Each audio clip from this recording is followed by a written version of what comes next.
Yes. When I was about 18, I started sort of getting to know a person that became a very good friend and is still a really good friend in my life today. And I knew that they just lived with their mum, and there's never any mention of a dad.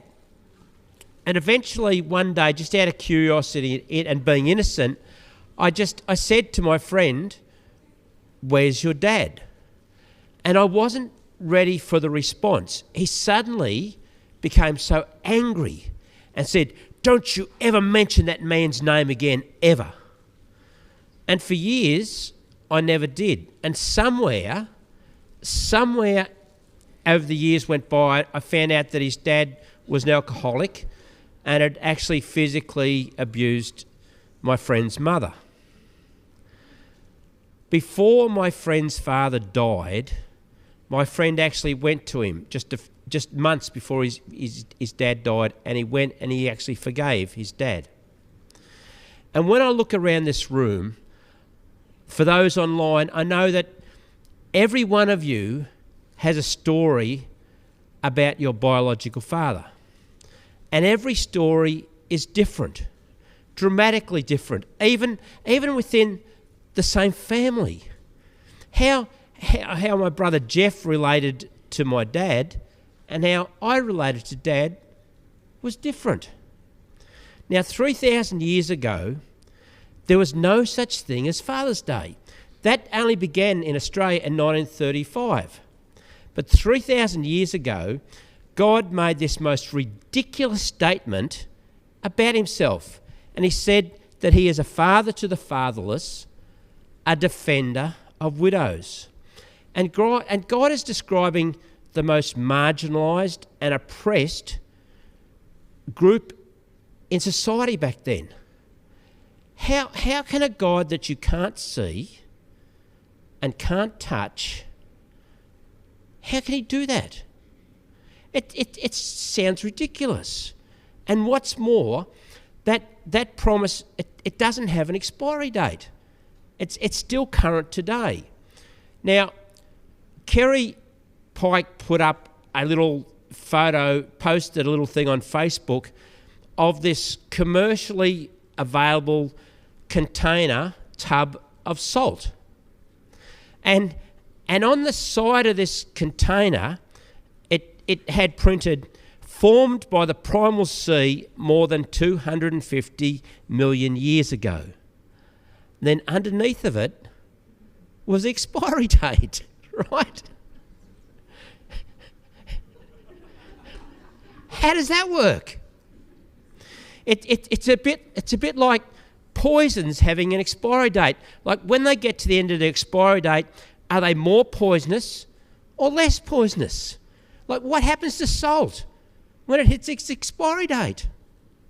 Well, God's promises, they don't have an expiry date. They don't change. But how can God be a father to the fatherless and a defender of widows?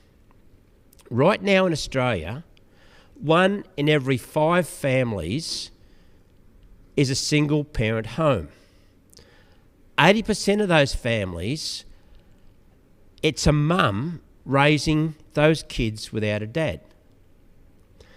1.5 million children here in Australia this morning woke up to Father's Day without a dad in their home. 320 million across the world. And that's not taking into account blended families and the different dynamics of a stepdad and a stepmum. Now, much of my life has been spent working with young people, with teenagers. And I've seen firsthand the impact of growing up without a dad in that home, what that does. And it can cause a wound and a trauma that goes so deep that it affects people their whole life. It affects them as adults, even how they relate to other people. My granddad was an outback stockman in Western Queensland. He was a station hand, he was a dingo trapper, and he sank tanks or like we'd call them dams in the outback with horses. And he loved his family and loved his kids, but his work kept him away from them. And my dad grew up in Brisbane, and his dad would come home sometimes once in 2 years, often more than that, but there were big chunks of time when he was missing.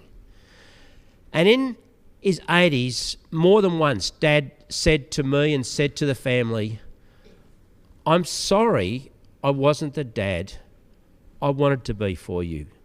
Because he said to us, "I didn't know how to be a dad. I hadn't had that modelled to me the way I really wanted it modelled." And right now, I'm reading a book, I haven't finished it, it's 450 pages long, right? And this book is called The Body Keeps the Score. And it's written by probably one of the most leading experts on emotional trauma and how trauma and traumatic stress affects every part of our being. And he's highly critical of how our mental health diagnoses, how that's done, how it often puts a label that is not helpful on people and attaches these labels to people, and they carry it throughout life. And he says we've been lied to, that we've swallowed the lie that if the brain has got a chemical imbalance, just putting the right chemicals in will fix that.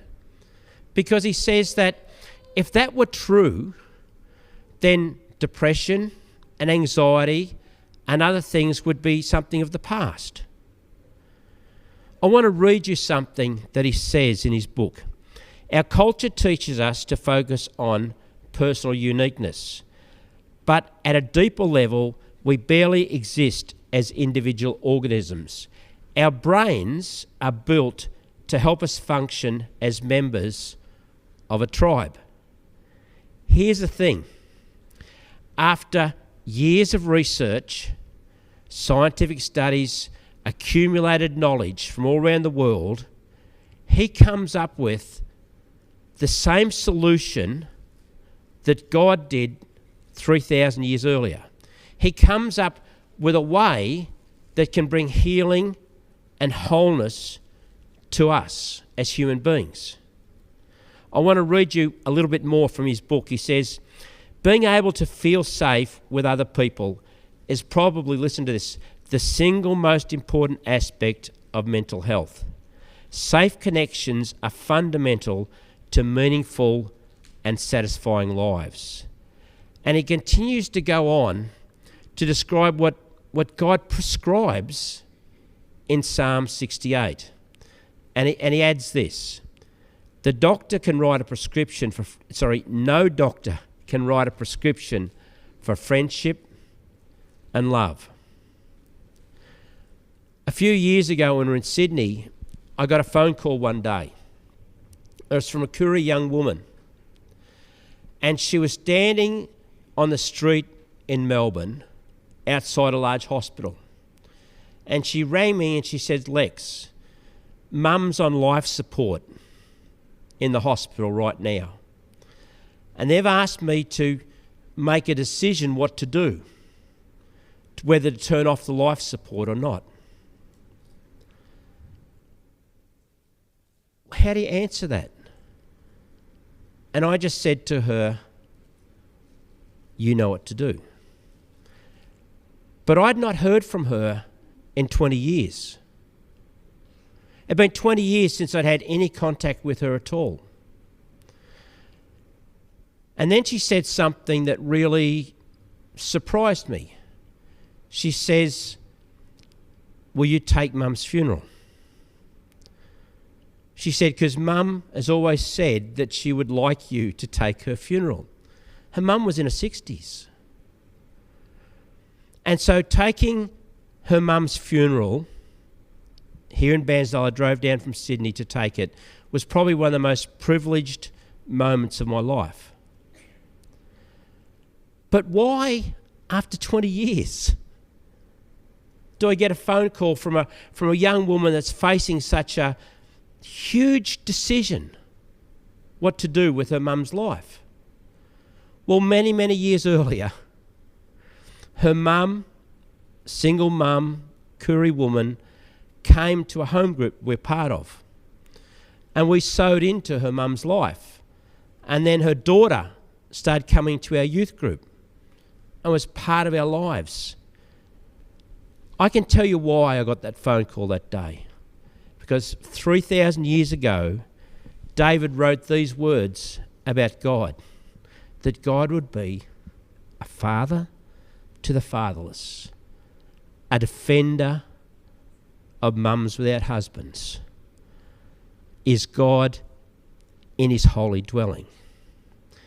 With insight from the Holy Spirit, David is describing what God can do through his dedicated thing. That's what the word holy means, dedicated thing. Under the old covenant, God's dedicated thing, his dwelling, was a temple. Under the new covenant, his dedicated thing, his dwelling, is the bride, the church. Now, I've just sort of tried to paint this big picture. That's the big picture. But the next verse, and if Lauren or Kath can shove that up on the screen, this is the next verse.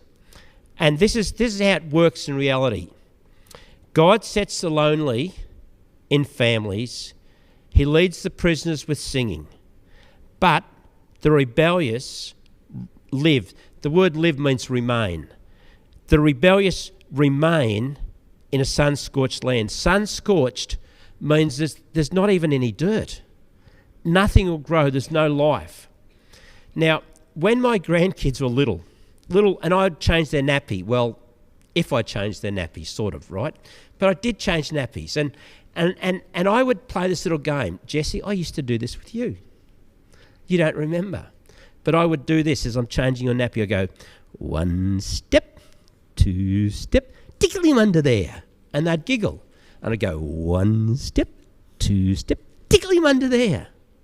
And that's what's going on in this verse.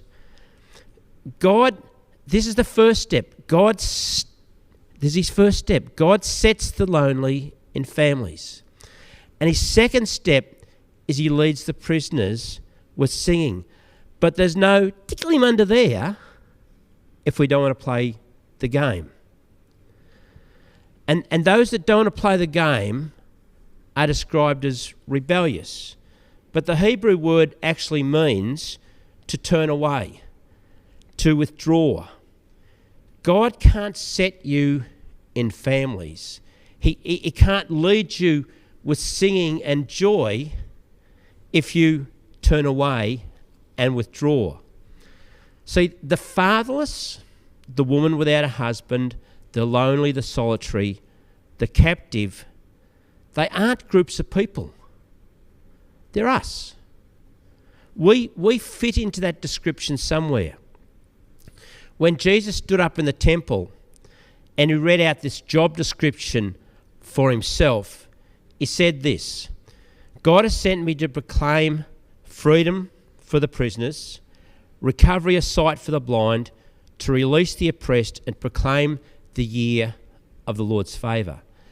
All humanity, us, we fit into that somewhere. There are many things that God can't do.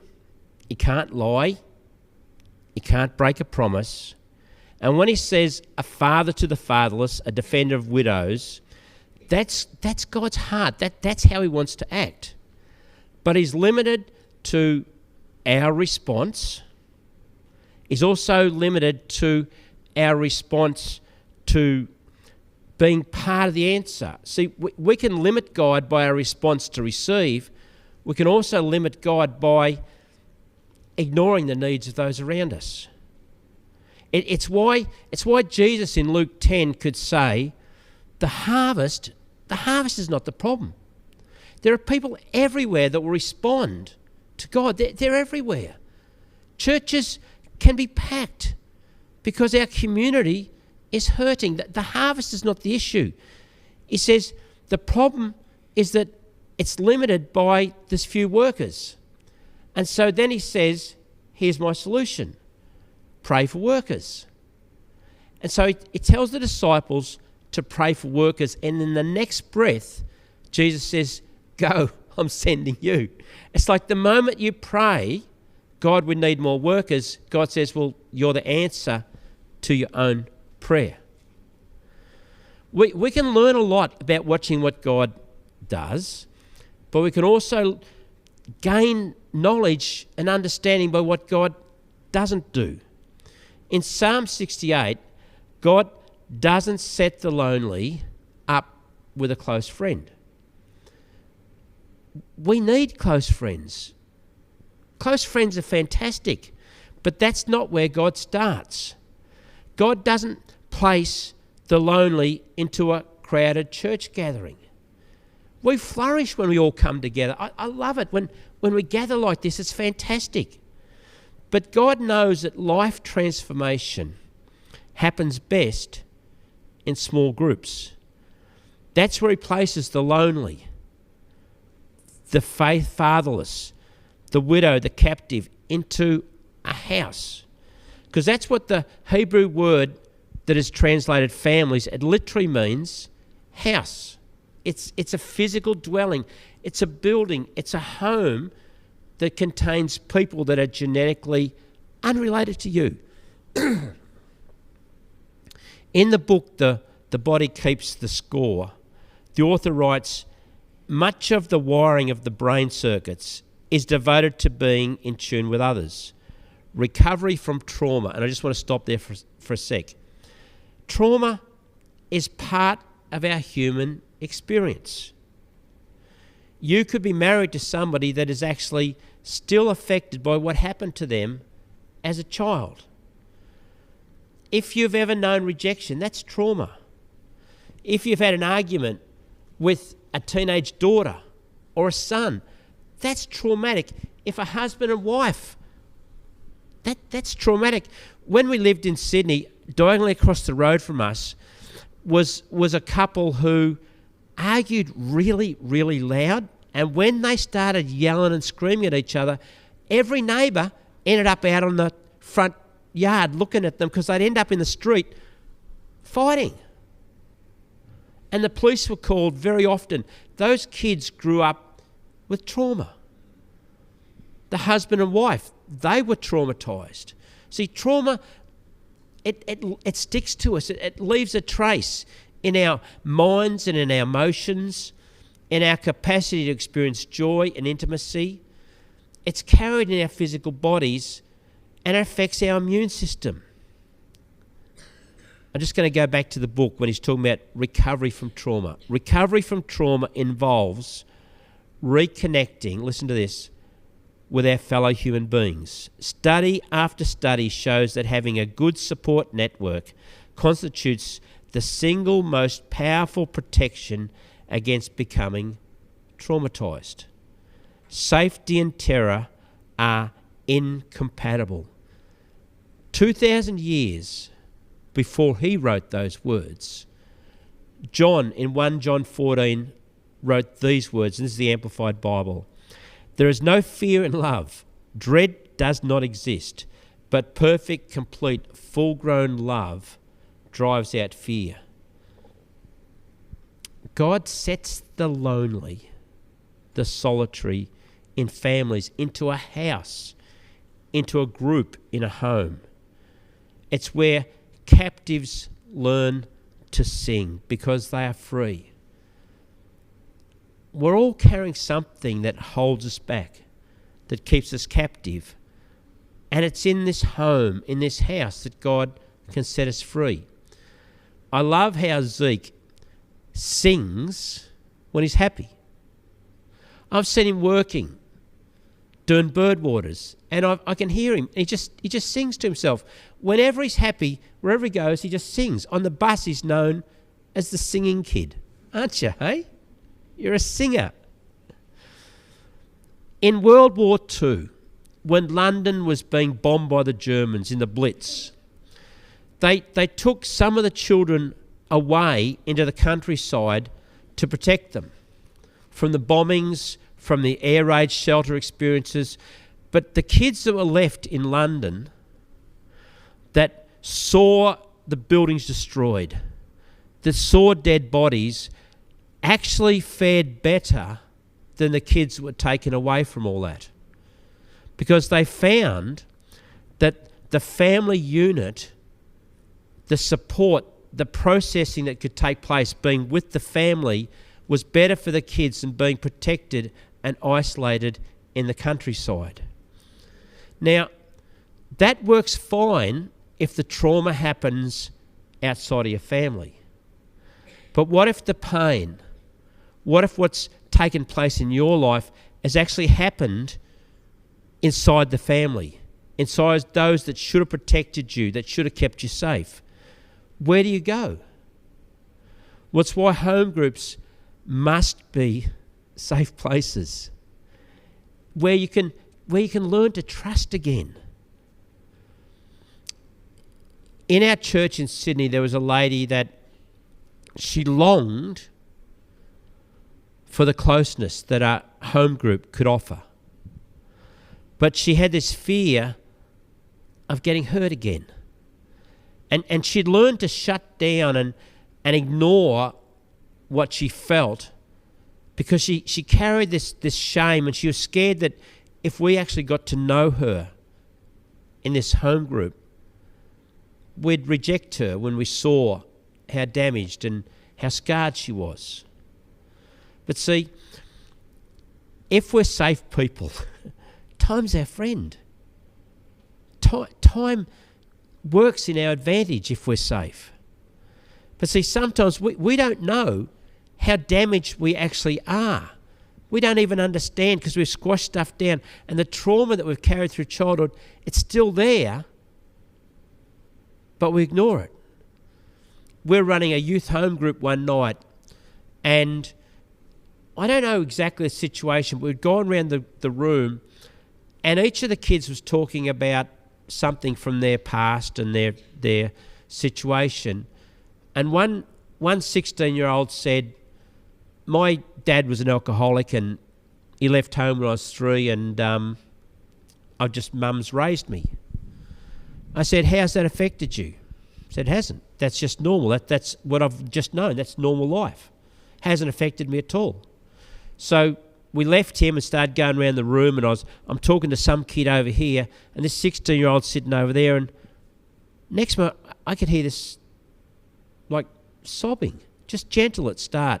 And they got louder and louder and louder. And suddenly he was able to acknowledge all the stuff he's been carrying his whole life that he said hadn't affected him. Dust and sweat are not a good combination. And when Jesus was washing the disciples' feet, he got to Peter. And Peter refused and said, "No." And he said no really strongly. He says, I don't need you, Jesus, washing my feet. I can do that myself. But see, with Jesus, wherever he went, he carried grace and truth together. Never separated them. See, grace without truth is not grace. And truth without grace is not truth. And Jesus' very simple response to Peter's "No, I'm okay, I don't need help," was, "Unless I wash your feet, Pete, you have no part with me." Now that sounds harsh on the surface, but it's grace and truth working together. Because Jesus was painting a picture of a block of land. And he's saying, on this allotment, on this section of land, there's room for you. I want you to share in this block of land.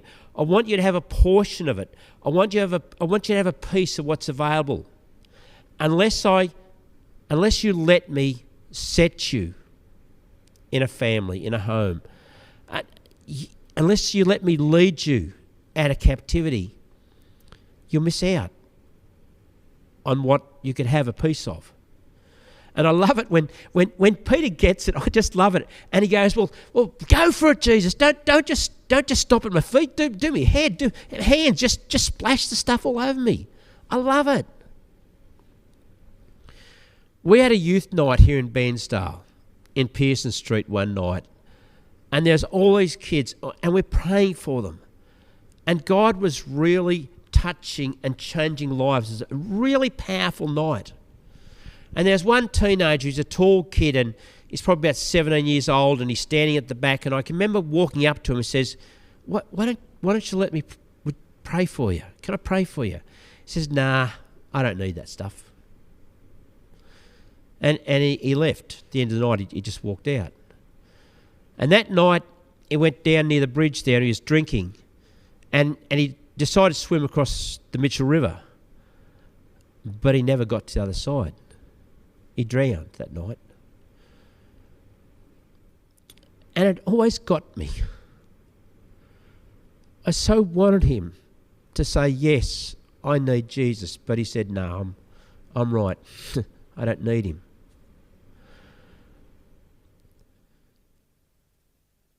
We flourish when we have a few close friends. We discover life's purpose and our role in the body in a village of up to 120 people. That's the size church that Jesus left behind. We sometimes think it was the 12 disciples that changed the world. It wasn't. It was a church of 120. See, 120 is a significant number. We are not designed to be part of a village, much more than that. We get lost. You're not meant to know more than 120 of your Facebook friends. We're not designed to know that right now in China, millions of people are going through one of the greatest heat waves the country's known. We're not designed to know that 2 days ago, a 20-month-old girl, little baby girl in Spain was killed by hailstones. We're not meant to know that in Pakistan, about a third of the country's underwater and 1,000 people have drowned. But we are designed to know and care that Vicky and Peter's son Ian was facing a life-controlling problem with that bleed and that he's okay. We're meant to know that because that's in our village of 120. We are designed by God to respond to the needs around us. See, anxiety is an emotion, but anxiety comes when we're trying to change things that is outside of our control, that is not inside our village, that we're not responsible for. And in Psalm 68, God made this ridiculous promise, but if he made us, he can fix us. Humpty Dumpty sat on the wall, and Humpty Dumpty had a great fall. And all the king's horses and all the king's men couldn't put Humpty together again. But see, God can. God has a plan. And one of his greatest strategies is to put us back together to take place in a house, in a home group of approximately 12 people. I used to call Jesus' leadership, his 12 disciples, I used to call them his leadership team. But I actually think I'm wrong because very few of them ended up leading the early church. James was a skeptic. He wasn't part of the 12. He became one of the leaders. Paul didn't even get invited to be a disciple. He persecuted the early church but ended up leading it. And I think perhaps a better way to describe Jesus' 12 disciples was Jesus' home group. They moved from home to home. They ate together in homes. They did life together in homes. They walked together. They spent time together as a home group. And in that proximity and the time spent and the shared purpose, Jesus found his 3 best friends in his home group. And through this home group, after Peter had really messed up, Jesus restored him, recommissioned him. And he didn't do that in the upper room with 120. He didn't do it in the church setting. And he didn't do it just with the three of them, Peter, James and John. He did it in the home group. Right now in Redgum, we have 3 healthy home groups. But I would love it if in the near future we had more people in home groups that were gathered on a Sunday. Because, see, home groups are designed to reach out to those that are lonely, that are captive, that don't have a father, that don't have a husband, that have needs. And those people are everywhere. And God has designed that in small community like that, those needs can be met through us. It's an amazing plan of God's. And you know what?